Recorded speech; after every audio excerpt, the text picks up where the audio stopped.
Unfortunately, many people they believe that racism begins inside the classroom. We have to move away from that.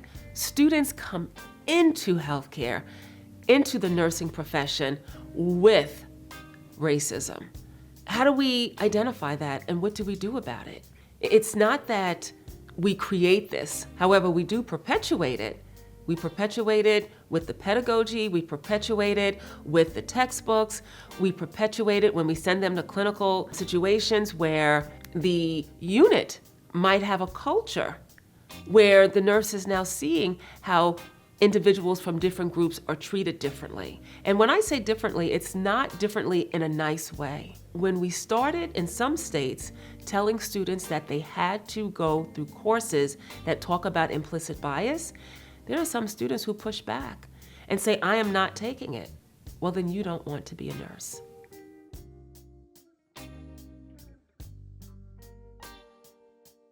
With nurse educators, particularly faculty in academic roles who are overseeing and in times gatekeeping who was going to make it through nursing school, be able to sit for their licensure and become an RN, many of them are clinicians. They have been great nurses and they decide they want to do education, but they have no formal education training. So when we bring them into academia, there's just a huge learning curve in terms of things like how do you grade, how do you develop a rubric, how do you format curriculum, how do you develop a class, and importantly, how do you teach and how do you address multiple types of learning styles and different cultures to make sure that people have an equitable experience. And so it's hard to get that level of education to them while they're teaching. So they get in there and they're teaching and they can teach about the clinical aspects, but may not be able to address things like health inequities and how to provide culturally informed care,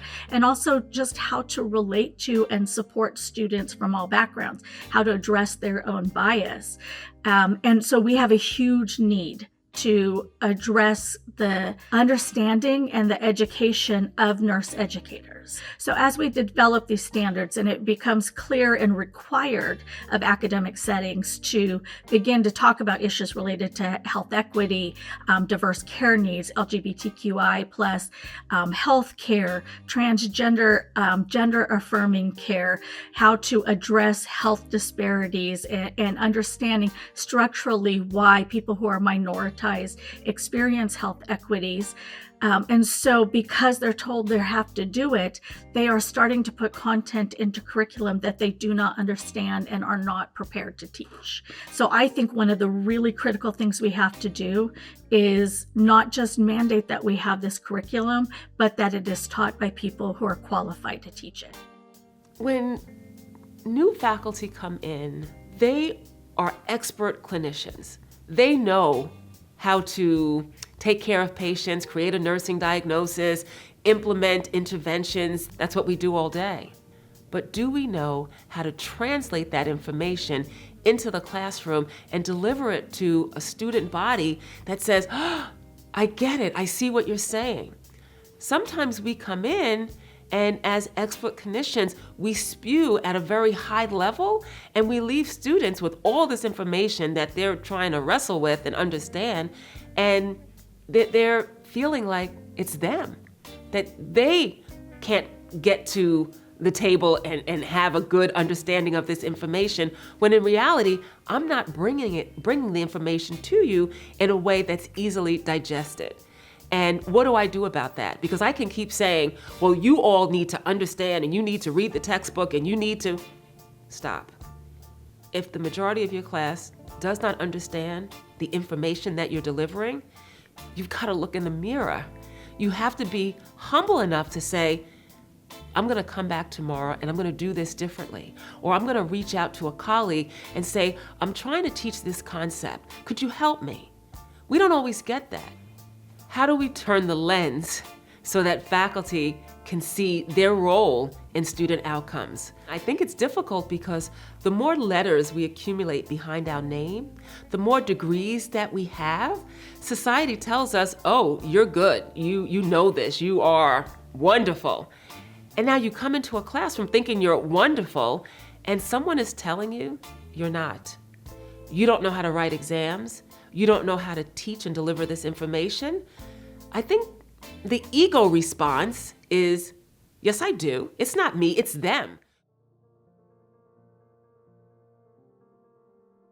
So I was very fortunate enough to work with a colleague in creating a nurse faculty residency program. And this program, it helped faculty to understand when they're new, we don't expect you to know everything. We appreciate that you are an expert clinician. We're gonna help you to be an expert educator. And we realize these are some of the things that faculty don't come in with into the classroom. And the first thing is content integration and knowledge construction. How do students learn? You need to be taught that. You know, when you think about educators and the fact if you want to teach in this country K through 12, you have to have a degree. Because we know that you can't just wake up and say, I'm a teacher. Teaching, there's an art and science to it. But sometimes in higher ed, we forget that. And we think, oh, you're a clinician, so you'll be an educator whose expertise is just gonna shine. Not so much.